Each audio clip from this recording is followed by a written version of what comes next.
You never really think it's going to happen to someone you know or someone you love. Like, you don't think that someone you know is actually going to get cancer.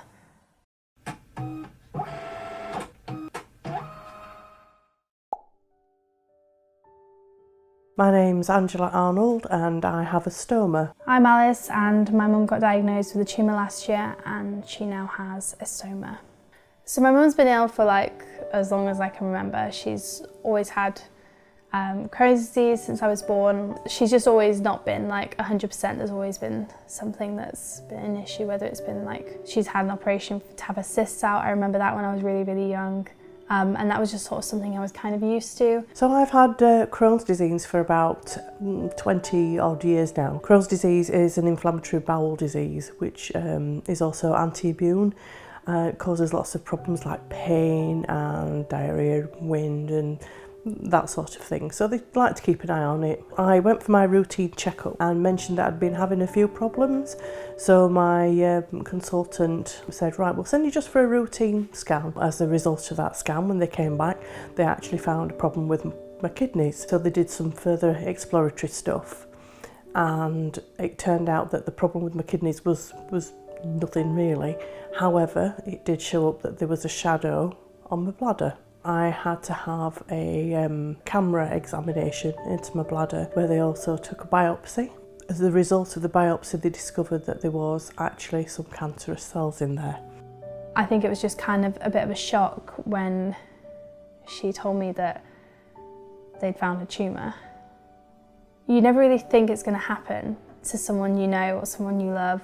Like, you don't think that someone you know is actually going to get cancer.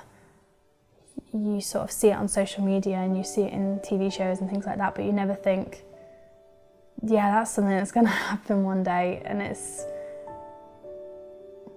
honestly terrifying.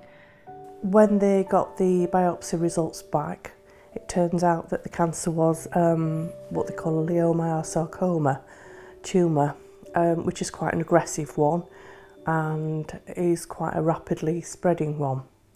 And I was extremely lucky because it was caught very quickly, because it has a tendency to spread to surrounding organs and lymph nodes and also your lungs. And luckily, the results of the scan showed that there was no spread, and I was obviously delighted about that. What they decided to do was an operation called a radical cystectomy. Now, they hoped to be able to just take the tumour from my bladder and maybe patch the bladder.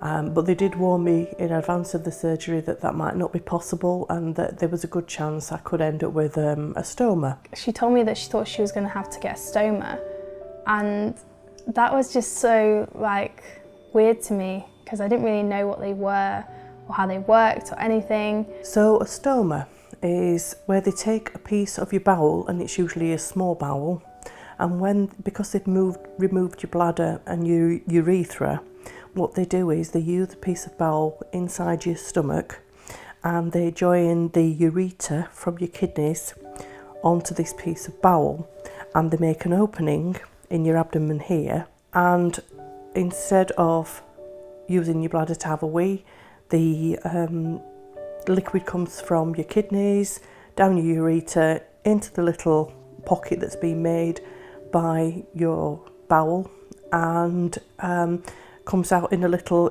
spout. My mum, she always sort of handled things well. She handled it a lot with humour. It was really, really nice to see that she was being so positive about it in such a difficult time. I had the surgery. It was about 7 or 8 hours long. It wasn't really possible to remove the tumour without leaving a sufficient margin around it to make sure that there were no cancerous cells in there. So they decided that they would actually take the whole bladder away. So when I woke up after surgery, there it was, my stoma, there it was. When I went to see the surgeon a couple of months after a series of more scans to see if everything had settled down, they told me that the pathology results meant that they looked like they got all the cancer. Knowing that she was clear and cancer-free was just such an amazing feeling.